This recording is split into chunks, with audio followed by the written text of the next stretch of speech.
KBC में करोड़पति पति। सूरज के जीवन का एक ही फंडा था कि मेहनत तो गधा भी करता है, घर बैठे जो कमाए समझदार वही होता है। इसीलिए उसने कभी नौकरी ही नहीं ढूंढी। इस बात से हालांकि उसकी पत्नी शिखा बिल्कुल भी अग्री नहीं करती थी, पर फिर भी सूरज को समझाना बेकार था। टीवी में कैसे बनोगे करोड़पति का ऐड देखकर उसे लगा कि बस अब तो घर बैठे ही वो करोड़पति बन सकता है, और उसके पीछे उसने अपने सारे सोर्सेस एक्टिव कर दिए। 2 हफ्ते में उसके कलीग के साले के पड़ोसी के बेटे का सोर्स निकलता है जो कि उसे शो में पहुंचा सकता है, और सूरज उससे मिलने चला जाता है। अच्छा, तो हमें मुकेश जी बता रहे थे कि आप हमें शो में पहुंचा सकते हैं। हाँ, उसमें कोई तकलीफ नहीं है। मैं कल अगर कोशिश करूँ तो इसी महीने में आपका नंबर आ जाएगा। अरे ये तो बहुत बढ़िया हो गया। अच्छा, वो सिलेबस और क्वेश्चन पेपर का कोई जुगाड़ है क्या?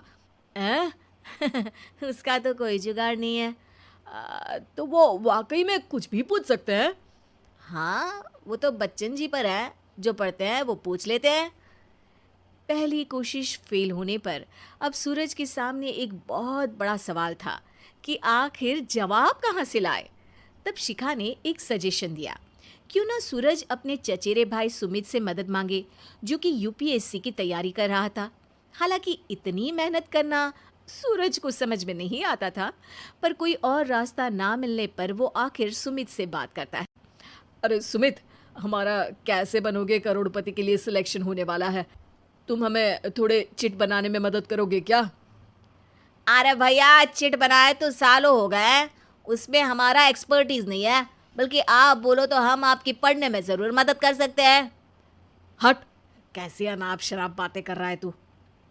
सूरज ने सुमित को मना तो कर दिया था, पर तैयारी करने के सिवाय कोई चारा उसे दिख भी नहीं रहा था। खासकर जब 12 के पेपर लीक करने के एक्सपर्ट शुक्ला जो भी हाथ जोड़ लेते हैं। आखिर सूरज को सुमित के पास जाना ही पड़ा, और उसने सुमित और शिखा से वादा किया कि वो बहुत मेहनत करेगा। 1 महीने की तैयारी के बाद फाइनल हुआ कि शो से 1 हफ्ते पहले एक ट्रायल खेला जाएगा, जहां पर सारे रिश्तेदार ऑडियंस की जगह पर होंगे और शिखा सवाल पूछेगी। दूर दराज से भी रिश्तेदार आकर हाजिर हो गए देखने कि आखिर कैसे बनेगा सुमित करोड़पति। सब कुछ सेट था, और इतने में सूरज आकर अपना स्पीच देता है। ये 1 महीना मेरे लिए आसान नहीं था, पर अपने भाई सुमित और अपनी पत्नी शिखा की मदद से मैं इतनी दूर पहुंच पाया हूँ। मेरे मम्मी पापा के आशीर्वाद ने भी बहुत साथ दिया है मेरा। मैं उम्मीद करता हूँ कि आज के शो में आप लोगों को बहुत मजा आएगा। साक्षी पहला सवाल पूछती है और पूरे कमरे में सन्नाटा छा जाता है। इंडिया में कितने स्टेट्स हैं? 3, सॉलिड, लिक्विड और गैस। अरे रुकिए, तो ऑप्शंस तो देने दीजिए। इतने में 5वीं कक्षा का चिंटू बोल उठता है। अरे क्या मामा, आप तो पहले सवाल पर ही आउट हो गए।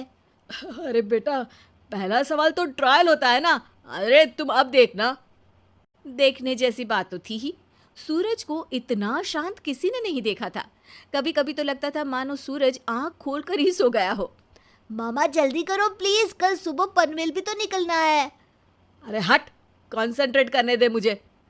3 सवाल में 3 लाइफलाइन खत्म हो चुकी थी, और अब चौथे सवाल पर भी सूरज का मौन नहीं टूटा। पर सूरज अभी भी हार मानने को तैयार नहीं था। उधर हर कोई सूरज को छोड़ सुमित को देख रहे थे। आखिर सुमित ने ही तो पढ़ाया था सूरज को। गजब बेइज्जती है यार। अरे बेटा, तो बाप का, दादा का, भाई का, सबका नाम बुड़वाएगा। अरे 3 लाइफलाइन ले ली तो भी तेरा कुछ नहीं होना है। अरे कोई इतनी बात करता है क्या शो पर? अरे बेटा, शो पर तेरे जैसे भी तो नहीं आते ना। सूरज की ये जंग आखिर 1 घंटे बाद 5वें सवाल पर खत्म हो गई, जब उसने इंडिया के नेशनल बर्ड का नाम कहा, कौवा। अरे बेटा, मजा तो बहुत आया, बस थोड़ा टाइम पर खत्म होता तो आनंद भी आ जाता। ताने बारिश के बूंदों की तरह बरस रहे थे, और सूरज को भी समझ आ रहा था कि ये करोड़पति बनना शायद उसके बस के बाहर की बात है।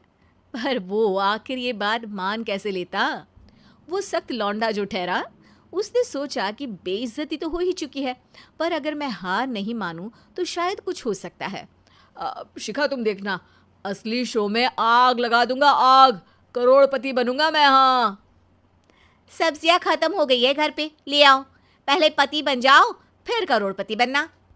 अरे गजब बेइज्जती है यार। बेटा अभी तो घर पर ही हुई है, 1 हफ्ते में तो तुम देश के सामने करवा कर आओगे। वैसे जब टीवी पर जाओ ना तो बस अपने मम्मी का ही नाम लेना, ठीक है? कोई पूछे तो बोलना कि पापा नहीं है मेरे।